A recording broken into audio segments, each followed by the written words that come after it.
Hi people. This video is going to be about powder coating. Powder coating a couple of hubs as an example. These are going to go from dirty metal parts to some nicely powder coated finished parts in the end. And I'll take you through the whole process step by step so you can see what's involved. There's a number of things that can go wrong too that can really mess up the finish in the end. And you don't want to have to remove powder coating. It's a lot more difficult than using paint remover. Although some paint removers can remove the powder coating, it's not something you want to do. So you want to get it right the first time. I'll explain along the way what really needs to be done to ensure that you get good results in the end.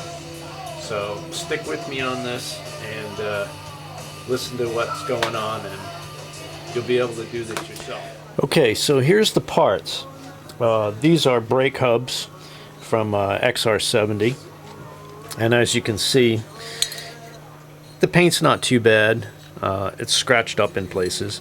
I could probably just get some paint at the hardware store and the automotive supply and put a new coat of paint on this, but you know what? Paint won't stand up to riding. It scratches easily and gets bashed up. It's really kind of inferior to outdoor type things like dirt bikes.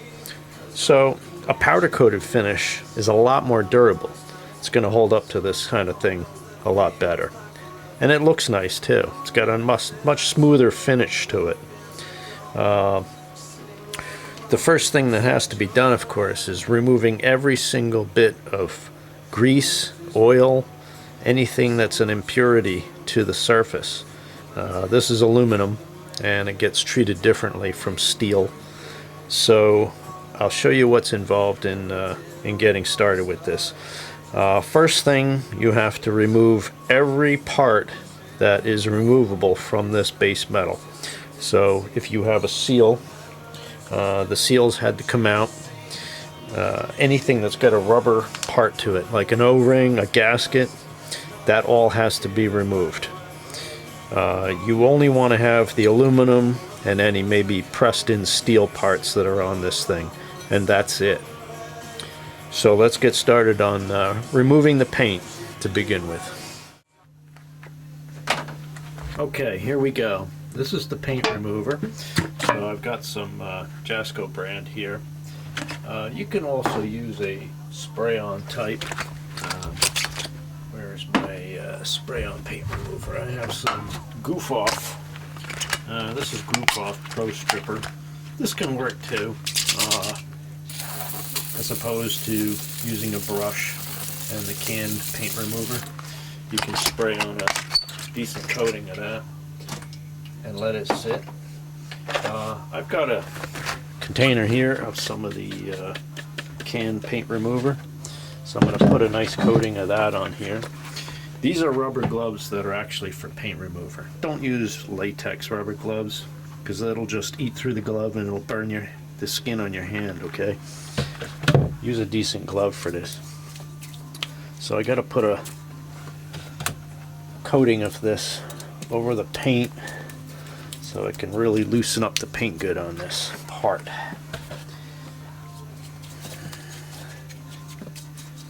And remember, every little bit of paint has to be removed if you want to have a decent finish on this. If you've got anything left behind, it's going to show up later on. You're either going to end up with bubbles in the powder coat, or the powder coating may not stick at all.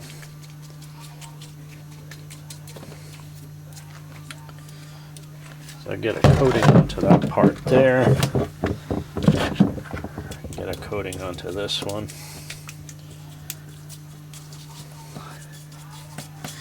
And this is really about 85% of the prep work, is preparing the part for powder coating. Because if you don't prep the part correctly, it's only going to give you bad results. So you got to spend most of your time getting the part ready for the powder. All right, so these parts are just about cleaned off. This is about 15 hours later. Very tough stuff. I think that was baked on enamel, but that baked on enamel did eventually come off for the most part. And I'm rinsing these with another cleaning, getting them ready for the next step, which is the media blasting.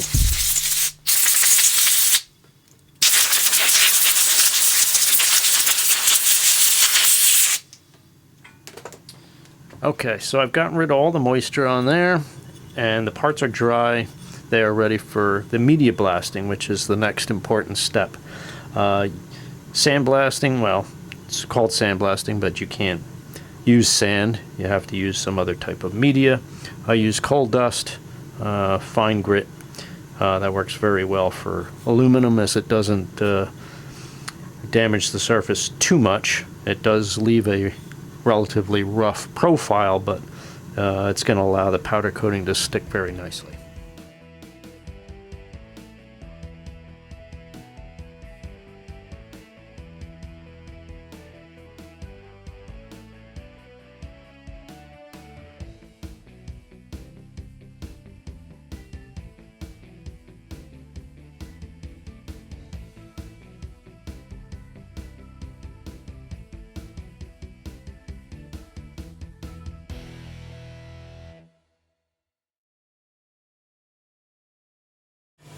Okay, so here is the cleaned aluminum brake hub.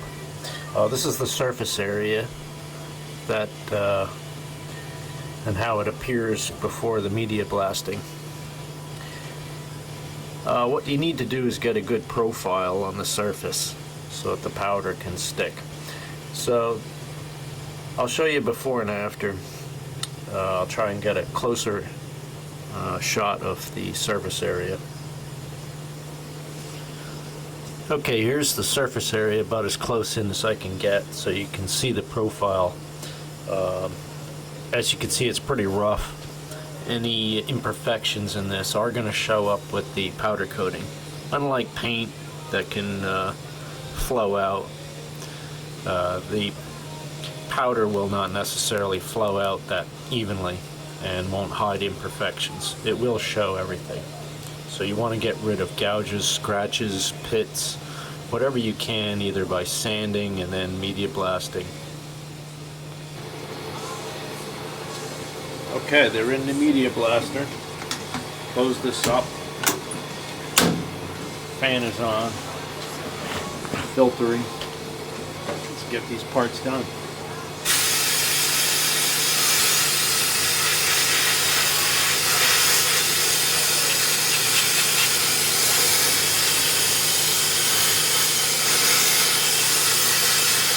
Okay, all finished with the media blasting. Let's take them out of here. See how they look. Alright, not too bad. We don't want to touch them too much at this point. Don't want to risk getting any oil on the surface. We can blow them off, get the dust off of them, and they would be ready to shoot. Alternatively, you could clean these things with some lacquer thinner, acetone, preferably acetone. You can also use simple green and water wash. Make sure everything's clean before you shoot. Before we go into cleaning, let's go over the blasting equipment a little bit in case you don't have anything. This is the Harbor Freight model. Not too bad, but it does need modifications. On the air inlet side, you want to add a piece of tubing on here so that the sand doesn't get blasted out the side, obviously. Puts an angle on there so that it bounces back into the cabinet. That's the air inlet. The outlet side, you want to filter your air. So I've hooked up some simple dryer vent duct, and that comes down here into a bathroom fan, which is rigged up inside this enclosure. This thing pretty much just sucks the air through a filter element that I put in the middle. And you can see the dust buildup on that side. The other end is the exhaust end is just filtered outside. Okay, so here's the close-ups of the aluminum after the media blasting. You can see how the coal dust has changed the profile. Now it's got some surface area for the powder to stick to. This helps tremendously in getting good results with the powder coating sticking to the part. After the blasting, I find there's a lot of coal dust left behind on the part, even after I blast it off with compressed air. There's still some stuff left behind. Best way I found to remove this is spray the parts with some simple green, scrub them, and rinse them off with hot water. I use hot water because it allows it to dry a little quicker off the part. I put them in an oven and dry them out the rest of the way anyway.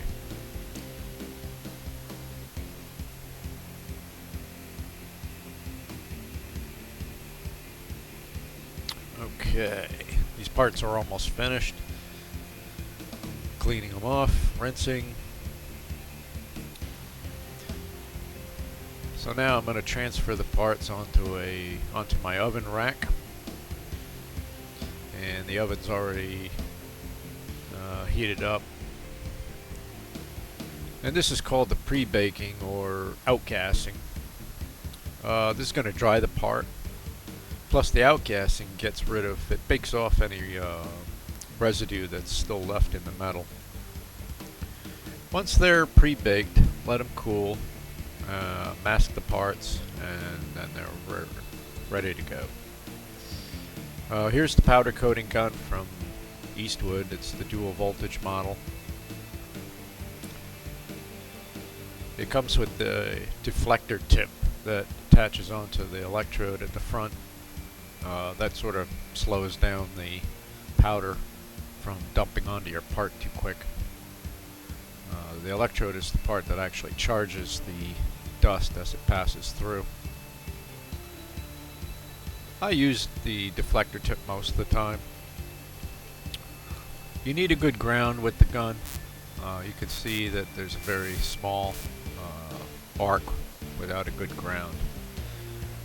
Once I attach a good grounding clip, you'll see a much better arc from this. That's what you need for the powder to stick to the part. Also use a good air filter attached onto the gun. And make sure you got a water separator back at your compressor. I use about anywhere between 5 and 8 pounds of air pressure. So here's the part. It's been pre-baked, cooled off, and masked, ready to coat. I use silicone masking tape specifically made for powder coating. And I use the silicone plugs. Any of the holes in the part you don't want to get powder into. They can be reused over and over again. And they come in all different sizes, so get a good kit of those and then you'll be all set. The hanging wires also helps in the grounding of the part too, so I hook it in such a way that I get a good ground through the hook as well. You can also clip right to your part if you don't have a good ground with the hook. But the grounding is really essentially the most important part of the powder coating itself in getting a good even coverage. Without a good ground, the powder is really not going to cling to the part properly.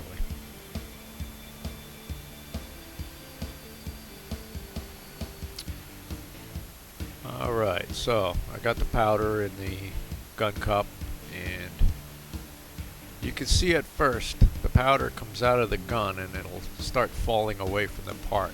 You know there's a grounding issue at that point. Sometimes I'll strike an arc with the part and that'll get a good ground circuit going. And you can see that the powder is flowing onto the part. It's clinging. That's the effect you get when there's good ground in the circuit.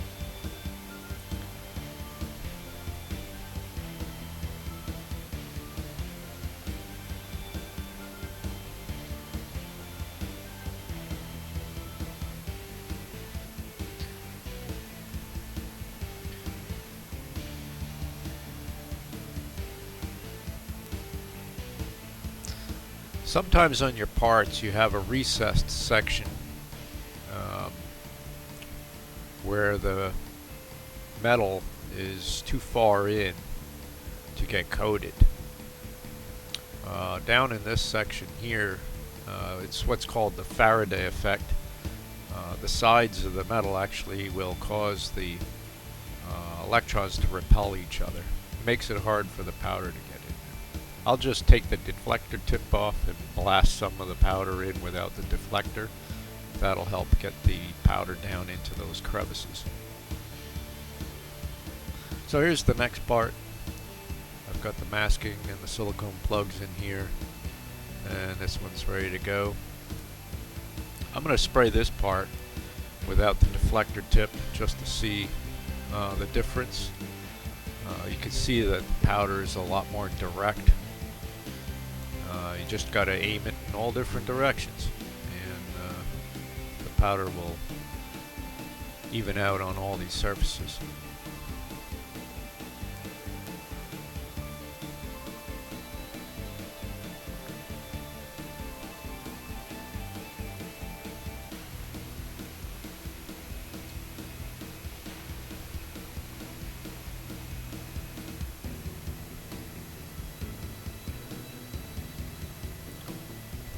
Being that this is a brake hub, I don't want the powder to coat too much on the inside of the part, mostly on the outside. Don't forget, if you make a mistake when you're coating the part, just detach your ground clip, get your air gun, and blow all the dust right off of it, and you can start right over again. That's the best part about this compared to painting.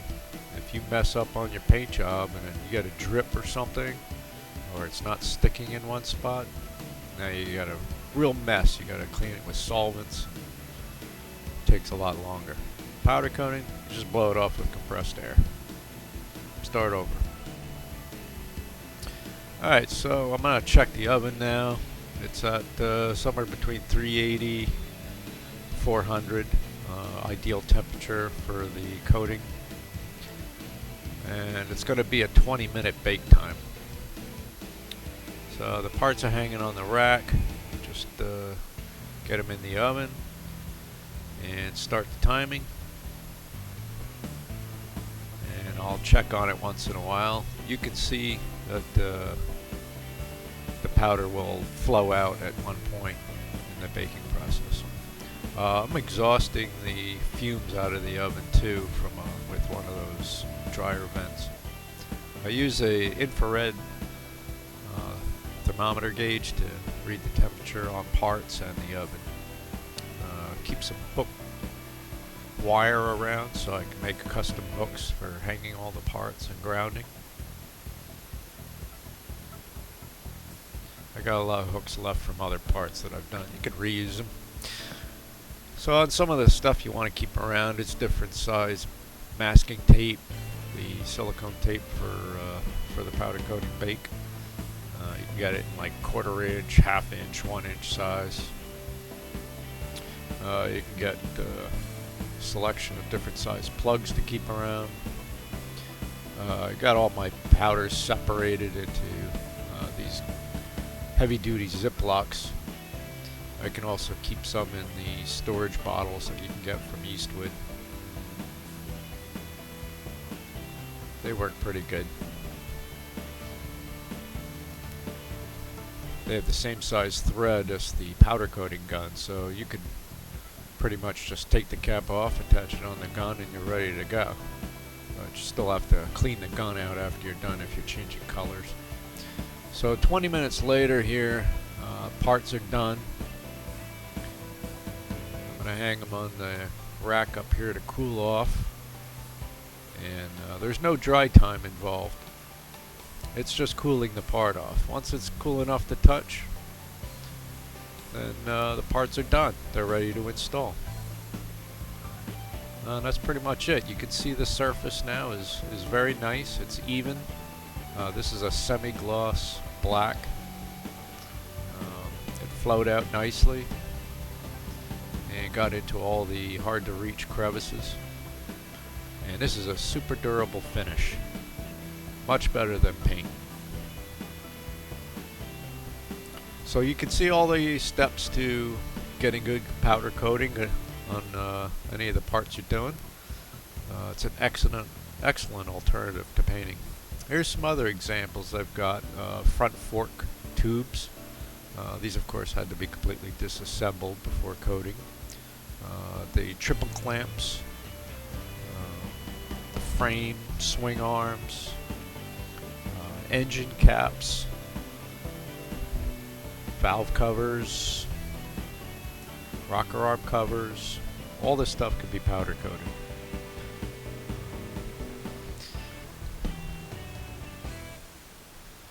Have fun with it, and I'll see you next time.